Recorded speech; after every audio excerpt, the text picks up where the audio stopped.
អ្នកទាំងអស់គ្នាដឹងទេរឿងដែលមនុស្សស្រីចូលចិត្តរអ៊ូជាងគេគឺនៅពេលដែលពួកគេនិយាយទៅកាន់មនុស្សប្រុសទៅមិនចេះស្ដាប់ឬក៏ចូលចិត្តធ្វើខ្លួនឯងគឺជាគ្រូទាយមើលធ្លុះនៅបញ្ហាភ្លាមហើយក៏ហុចដំណោះស្រាយឲ្យដៃគូសង្សាររបស់ខ្លួនឯងភ្លាមដើម្បីឲ្យសង្សាររបស់ខ្លួនឯងបាត់ពិបាកចិត្តដល់តែពេលដែលប្រពន្ធឬសង្សារមិនត្រេកអរខាងប្រុសក៏ចាប់ផ្ដើមអន់ចិត្តហើយឆ្ងល់នៅក្នុងខួរក្បាលតាមពិតទៅស្រីនាងមិនទាន់ចង់បានដំណោះស្រាយអីភ្លាមនោះទេនៅពេលដែលមានវិវាទនាងគ្រាន់តែចង់បានការយល់ចិត្តបេះដូងដ៏កក់ក្ដៅនិងការស្ដាប់ដោយក្ដីអាណិតដូច្នេះហើយខាងប្រុសយើងបើស្រឡាញ់គ្នាឈប់បញ្ញាផ្ដោតដំបូន្មានដែលគេមិនទាន់សុំហើយចាប់ផ្ដើមអង្គុយក្បែរនាងជូតទឹកភ្នែកហើយក៏ស្ដាប់គ្នាបានច្រើនប៉ុន្តែតាមពិតទៅផ្ទុយទៅវិញខាងប្រុសក៏តែងតែត្អូញត្អែថាមនុស្សស្រីចូលចិត្តមកប្រកែកពីចរិតរបស់ពួកគេហើយមនុស្សស្រីគិតថានេះគឺជាការបារម្ភដោយក្ដីស្រឡាញ់ដ៏ធំធេងប៉ុន្តែខាងប្រុសវិញបែរជាមានអារម្មណ៍ថាខ្លួនឯងត្រូវបានគេគ្រប់គ្រងទៅវិញអ្វីដែលមនុស្សប្រុសប្រាថ្នាចង់បានបំផុតគឺជាការទទួលស្គាល់ពីមនុស្សដែលខ្លួនស្រឡាញ់ខាងស្រីច្រើនតែគិតថាប្រុសមិនដឹងត្រូវធ្វើអ្វីហើយធ្វើអ្វីមិនកើតដោយខ្លួន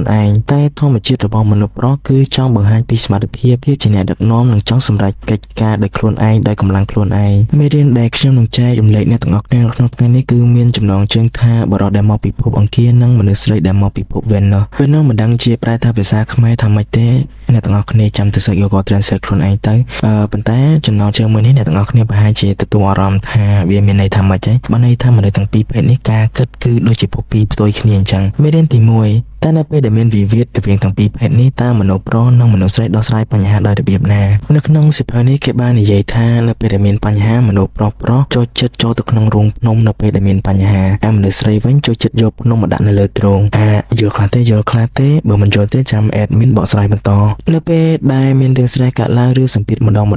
នុស្សប្រុសនិងមនុស្សស្រីមានវិធីដោះស្រាយខុសៗគ្នាប្រុសចូលចិត្តដកខ្លួនចេញមកក្រៅស្ងប់ស្ងាត់និងផ្ដោតអារម្មណ៍តែម្នាក់ឯងចំណែកឯមនុស្សស្រីវិញងាយនឹងលិចលង់នៅក្នុងអារម្មណ៍និងត្រូវការលួងលោមខ្លាំងក្នុងគ្រាលំបាកនោះមនុស្សប្រុសធូរចិត្តនៅពេលដែលដោះស្រាយបញ្ហាបានដោយជោគជ័យឯមនុស្សស្រីធូរចិត្តនៅពេលដែលបាននិយាយរឿងនៅក្នុងទ្រូងរបស់ពួកគេចេញមកឬក៏មានអ្នកស្ដាប់ប៉ុន្តែបើសិនជាមនុស្សស្រីប្រែក្លាយទៅជាមនុស្សដែលឈាមត្រជាក់មានបញ្ហាបែរជាស្ងាត់ដកខ្លួនចេញអ្នកទាំងអស់គ្នាប្រហែលជាជួបអាសន្នធំហើយនាងអាចកំពុងតែអស់ចិត្តស្រឡាញ់អ្នកទាំងអស់គ្នាបដា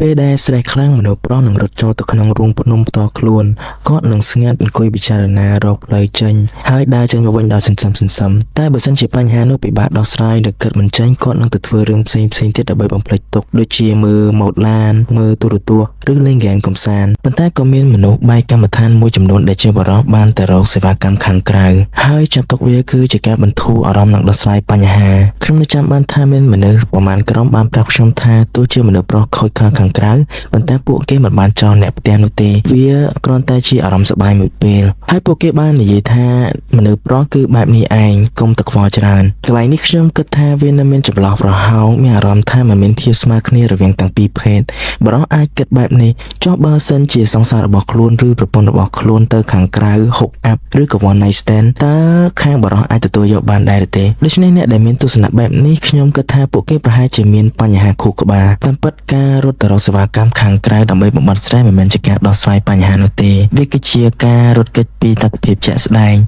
ឬកង្វះនូវភាពចាស់ទុំនៅក្នុងការគ្រប់គ្រងអារម្មណ៍ខ្លួនឯងមនុស្សប្រភេទនេះមិនសមធ្វើជាមេគ្រួសារនោះទេពីគឺតាក់ទងនឹងអារម្មណ៍អកតេនិងអត់តម្លៃគេមើលឃើញដៃគូរបស់ខ្លួនគឺជាវត្ថុប៉ុន្តែបែរជាមើលឃើញស្រីម្នាក់ទៀតគឺជារង្វាន់ដើម្បីបំបត្តិស្ត្រេសនេះគឺជាការមិនគោរពតម្លៃរបស់មនុស្សស្រីទាំងសងខាងទី3គឺតាក់ទងទៅនឹងការបំផ្លាញទំនុកចិត្តស្នេហាត្រូវបានសាងសង់ឡើងទៅលើភាពស្មោះត្រង់បើទោះបីជាការទៅរកខាងក្រៅមិនមានមនោសញ្ចេតនាភ្ជាប់មកជាមួយតែវាគឺជាការក្បត់ទៅលើកិច្ចសន្យានៃចិត្តនិងចិត្តទាំងសងខាងជាមួយនឹងគោលការណ៍ព្រមទាំងខុសទាំងគោលការណ៍ផ្លូវភេទដូចគ្នាដែលអាចនាំមកនូវជំងឺផ្សេងមកដល់ដៃគូឬអ្នកផ្ទះអូនិយាយមកដល់ចំណុចនេះដូចជាចាក់ប្រធានរៀងឆ្ងាយដែរដោយសារតែវាត្រូវជាមួយនឹងប្រធានបទដែរអញ្ចឹងយើងបកទៅនិយាយអំពីរបៀបដែលមនុស្សស្រីគិតវិញ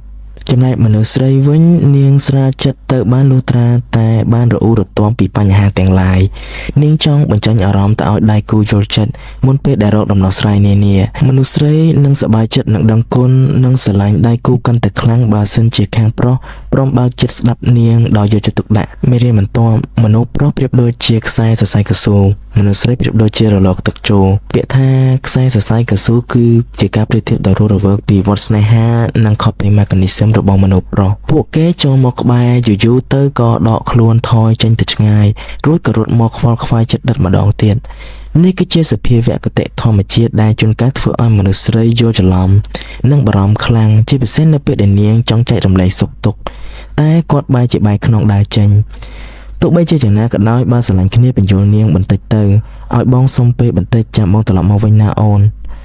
ចំណែកមនុស្សស្រីនាងប្រៀបបានដូចជាទឹករលកសមុទ្រអញ្ចឹងដែរជួនកាលអារម្មណ៍និងការវាយតម្លៃខ្លួនរបស់នាងគឺមានស្តង់ដារខ្ពស់មែនទែន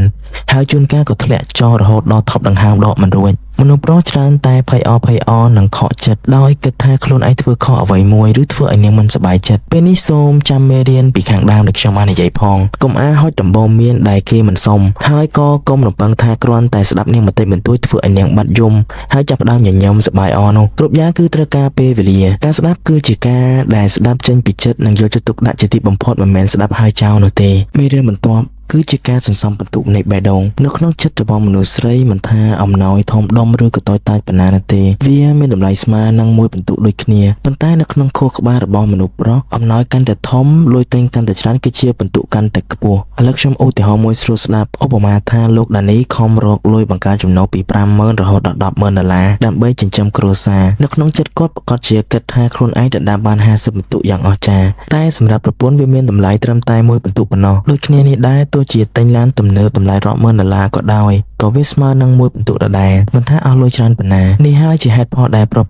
ភាគច្រើនច្រឡំកាំងតែហេតុអ្វីបានជាខំប្រឹងស្ទើរស្លាប់តែប្រពន្ធនៅតែមិនទាន់ស្កប់ស្កល់តែពិតទៅការថែវថ្ពាល់ប្រពន្ធ2ដងឬក៏ការអោបផ្ដល់នូវភាពកក់ក្ដៅនិងពាក្យសរសើរចេញពីចិត្តអាចរកបន្ទុកបានច្រើនជាងការទិញនាឡិកាប្រេនរាប់រយដងទៀតផងព្រោះពីទស្សនៈរបស់មនុស្សស្រីទោះបីជាគេស្រឡាញ់លុយប៉ុណ្ណាក៏ដោយបើសិនជាគេស្រឡាញ់យើងពិតប្រាកដគេមិនសូវខ្វល់ពីរឿងលុយខ្លាំងណាស់នោះទេប៉ុន្តែមិនមែនមានន័យថាគេពេញចិត្តនឹងមនុស្សប្រុសដែលគ្មានសមត្ថភាពនោះទេណាអ្នកទាំងអស់គ្នាត្រូវចែកឲ្យដាច់រវាងពីរប្រភេទនេះមេរៀនចុងក្រោយភាសាខុសគ្នារវាងមនុស្សប្រុសនិងមនុស្សស្រីអូនសម្លាញ់អូនមានរឿងអីមែន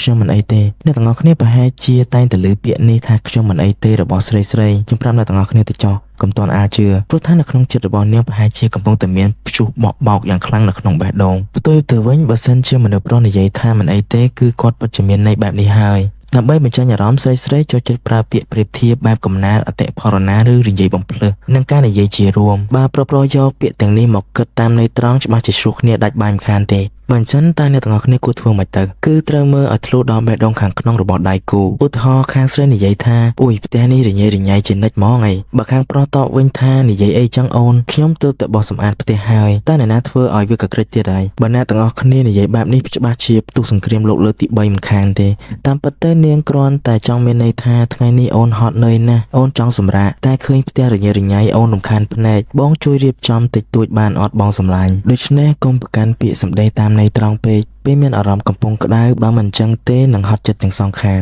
ឧទាហរណ៍មួយទៀតបើសិនជានាងនិយាយថាបងលែងស្រឡាញ់អូនហើយតាមពិតកន្លែងនេះគឺមានន័យប្រកាសថាថ្ងៃនេះអូនមានអារម្មណ៍ថាឯកាមិនសូវមានសុវត្ថិភាពសោះបងជួយអបអូនហើយនិយាយប្រាប់អូនថានៅតែស្រឡាញ់អូនដូចដើមបានអត់ការស្វែងយល់ពីចិត្តមនុស្សស្រីមិនមែនរៀនមួយថ្ងៃចេះទេវាត្រូវការព្យាយាមបើកចិត្តនិងក្តីមេត្តាឲ្យបានច្រើនសៀវភៅនេះត្រូវបានបោះពុម្ពឡើងនៅក្នុងឆ្នាំ1992មនុស្សខ្លះថាវាគឺជារឿងរើសអើងភេទឬក៏ជារឿងបុរាណហួសសម័យប៉ុន្តែទោះជាយ៉ាងណាយើងមិនគួរកវត្តចោលទាំងស្រុងឡើយព្រោះថាវាមានចំណុចល្អៗចំនួន5ដែលយើងគួររៀនត1កុំប្រញាប់ហុចដំបូន្មានឲ្យទៅខាងស្រីពេកបើសិនជាគេមិនសុំ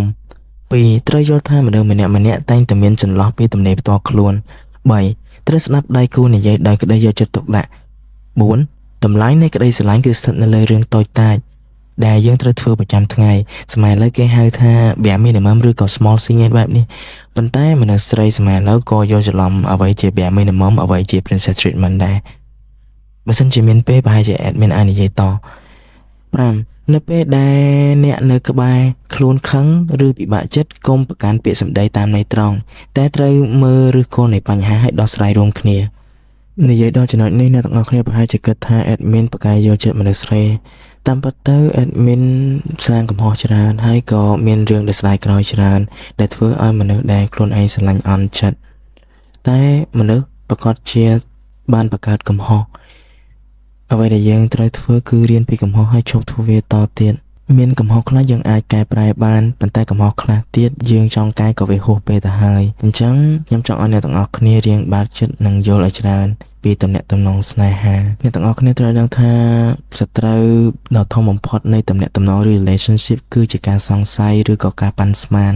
ឬក៏ការមិនយល់ពីគ្នាបើកចិត្តនិយាយគ្នាទៅវិញទៅមកអាចជាមានការយល់ច្រឡំជាច្រើនតាមពិតទៅវាមានរឿងច្រើនដែលត្រូវនិយាយសូម្បីតែខ្ញុំដែលជាអ្នកអធិប្បាយណាក៏បង្កើតកំហុសជាច្រើនមែនទែនអូខេអរគុណអ្នកទាំងអស់គ្នាដែលស្ដាប់វីដេអូនេះពីដើមរហូតដល់ចប់បើសិនជាអ្នកទាំងអស់គ្នាចង់បានវីដេអូប្រភេទនេះទៀតសូមខមមិនខាងក្រោមអញ្ចឹងជួបគ្នានៅក្នុងវីដេអូក្រោយបាយ